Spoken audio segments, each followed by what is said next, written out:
I've got some deliveries, and this time it is from Babas and Lalas. Babas and Lalas will give us a Dutch experience by having us taste one of the Netherlands' yummiest dessert, and that is the Gevolde Speculoos. Gevolde Speculoos is made up of speculoos cookie. Can you remember speculoos cookie? Katong cookie butter that you really love? And now it comes with a decadent almond paste. So if ever you love the speculoos cookie, then this is really perfect for you. Before, when I have my speculoos cookie, I usually put peanut butter or almond butter.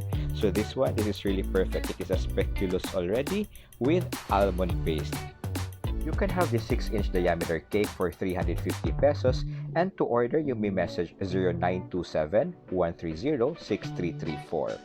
Let's give it a try, guys, and this is really perfect for coffee, but for me, I'm having my chocolate now. So, mga unta! So, it is soft and chewy.